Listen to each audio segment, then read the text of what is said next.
everybody, it's April, and today we're going to be talking about wheel pose. Before we get started, I want to mention that my fun leggings are from Loony Legs. They make every yoga pose look and feel fabulous. Wheel pose is considered a master pose. It's also a more advanced backbending pose. And sometimes people are a little bit afraid of it, a little bit fearful, or you may just have some challenges getting into it. So we're going to talk about some prep poses for wheel, and I'm going to show you a little modification that you can use with blocks to help you start working on strengthening toward wheel pose. So I would never tell anyone to just bust out a wheel pose, especially at home, without being warmed up first. So you obviously want to do things like sun salutations, which you can find on some of my past videos, some shoulder openers, hip openers, and a few back bends. So as I mentioned earlier, one of the things you want to make sure you do before a wheel pose is warm-ups. And one in particular is shoulder warm-ups, shoulder stretches. So I have some past videos where I talk about some shoulder stretches, but today I'm going to show you one of my very, very favorites. And that is bringing your arms behind you. You can interlace fingers if that's available, or maybe you use a strap or a towel. Separating your feet, I like to separate mine a little further than hip distance, but that really doesn't matter what you're doing with your feet, so it could be wider or closer together.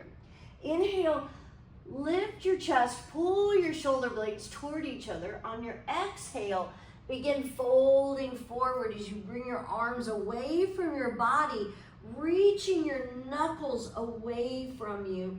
Belly coming closer to your thighs. Oh, this is such a great warm-up for your shoulders, hips, hamstrings. You've got it going on. Getting ready for your... So keeping in mind that wheel is a big back bend, we want to do some back bending to warm up and get ready for that big back bend of wheel pose. So I really like doing Dhanurasana floor bow. So for floor bow, you're bending your knees, grabbing the tops of your feet with your hands.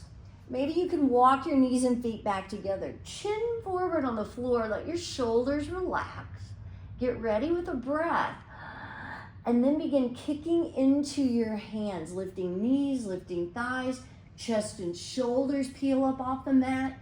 Now your body weight comes forward into the middle upper part of your belly. And then see if you can look up, kick, kick. Feel those shoulders opening, and then come back down. Another great back bending pose that will help prepare you for wheel is camel or Ustrasana.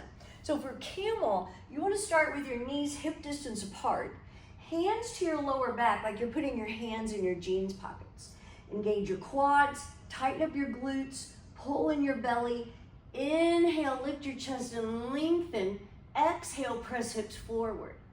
Now maybe you stay here for your camel, but if you can, maybe you can bring right hand to right heel, left hand to left heel. Every inhale, lifting your chest.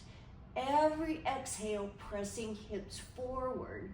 And then to release, bring one hand to your hip at a time.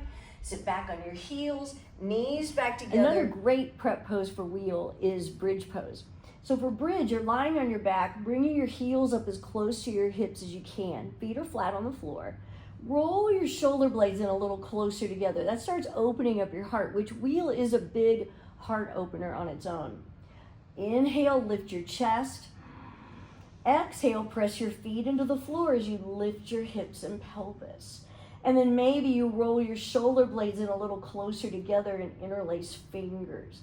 But really think about keeping that lift and bringing your chest toward your chin rather than your chin toward your chest. And maybe squeeze your thighs toward each other just a little bit, keeping that activated.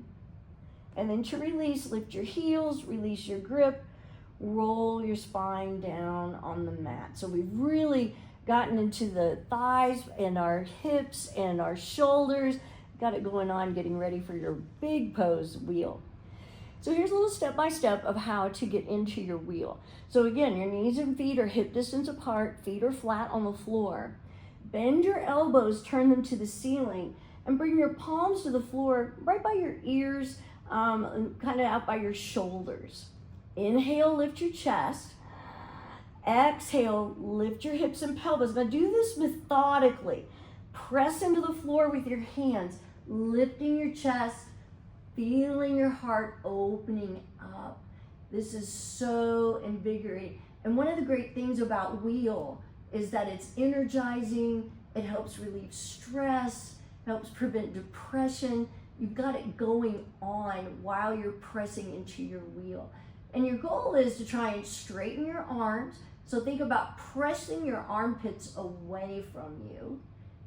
Trying to keep your feet flat. And then to release, tuck your chin, bend your elbows, bring the back of your head to the floor first, lift your heels again, rolling your spine down. Oh, wasn't that lovely? So wheel does take a lot of wrist, shoulder, arm strength in order to get up into the pose. If you're finding that maybe you're having a little weakness in those areas, you can try using blocks as a way to help get you ready for the pose and start playing around with it a little bit until you are strong enough to do it without. So you want 2 blocks that you're going to place at an angle up against the wall. Make sure they're up here sturdy, because you're going to put your hands on those. So get yourself back into the position. Your head goes between the blocks. Bend your knees, heels up by your hips. Bring your hands to the blocks, elbows toward the sky. Inhale, lift your chest. Exhale, lift your hips and pelvis, and then press into the blocks, lifting your hips, lifting your chest. So you're going to start getting the feeling of what it's like to do your wheel pose. And you can do that anytime. And I always suggest to people, try doing the pose without the props. And if you find that you need them, they're there for your use. I like to remind people also that blocks are your friend. They are there to help you. And a lot of people try to think that they're a crutch and that you shouldn't use them, but no, they're there for a reason. Use the blocks and you will get to where you can do the wheel without them. Thanks so much for watching. If you enjoyed this, be sure to subscribe to the Loony Legs YouTube channel so you don't miss the next episode. You can also subscribe to my channel, Handstanding Grandma, for even more fun. See you soon.